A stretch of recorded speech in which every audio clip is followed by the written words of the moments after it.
structures.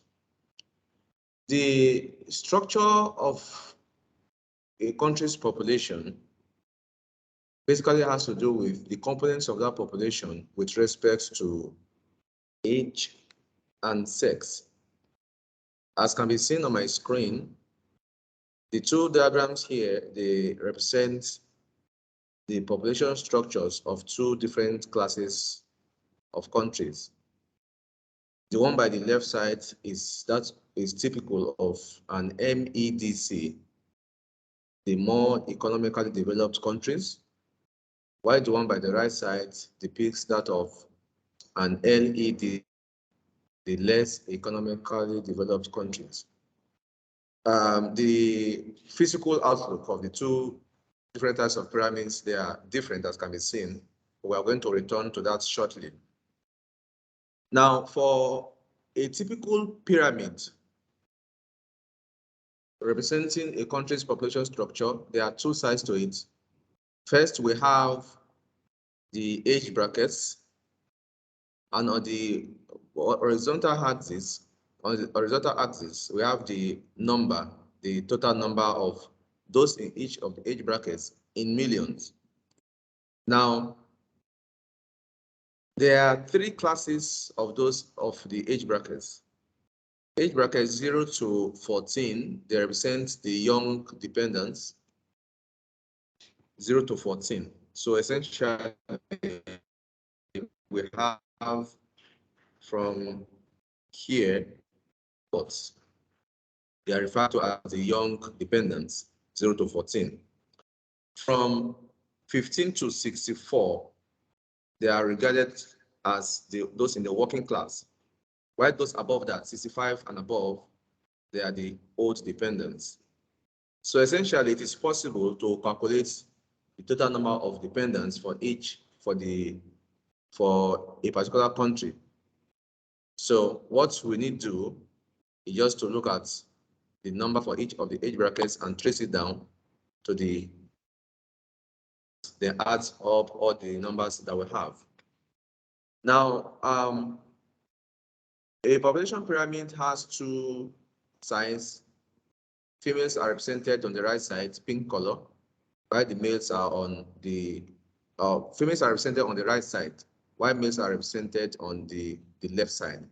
It's the same thing for each of the countries. Now, the structure of MEDCs and LDCs population, they're actually different.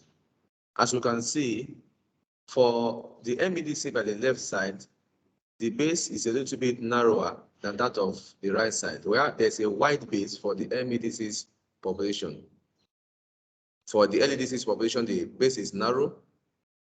The base is wide, sorry. The middle is a little bit narrower, and the topmost part is the narrowest. While the case is not so for the MEDCs by the left side. We have a narrower base. The middle parts representing the working class is bulging, and we have a similar outlook for those of the old dependents. Now, your guess is as good as mine. Why do we have a very wide base for the population pyramids in LDCs? Birth rate is usually high. One woman can give birth to like 10 children, 15, because the rate of infant mortality is very high. So with the thought that, oh, if I have like 10, even if 5 die, I still have like 5 left. So the higher the rate of infant mortality, the higher the birth rate. That's one of the reasons we have very high birth rates in LDCs.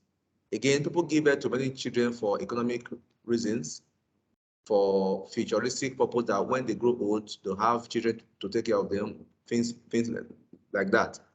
But for MEDCs, the reverse is the case. People give birth to fewer children because women are career-oriented. The rate of infant mortality is not as high as that of the LDCs and all that.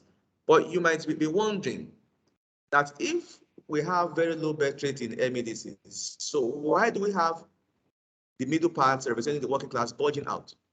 It is because of the effect of migration. MEDCs being what they are actually sought out for. People migrate from LEDCs and come into MEDCs for better lives. So that's why we have the working class, segment of the working class, they are usually very high than that of the LEDCs. For LEDCs, people might have migrated out of the country. And of course, those who were giving birth to here, some of them would have died. So they didn't live long enough to get to that age of the working class because of the high mortality rates leading to the low life expectancy. So these are some of the differences between the structures of the population of MEDCs and LDCs compared. And of course, when countries transition, an LDC now can transition to become an NIC, a newly industrializing country, and from there becomes an MEDC. So it is expected that as a country transits from one level of development to the other, the population structures will also change to depict the current that they are. So that is the brief we have today on population structures. See you some other times. Thank you very much.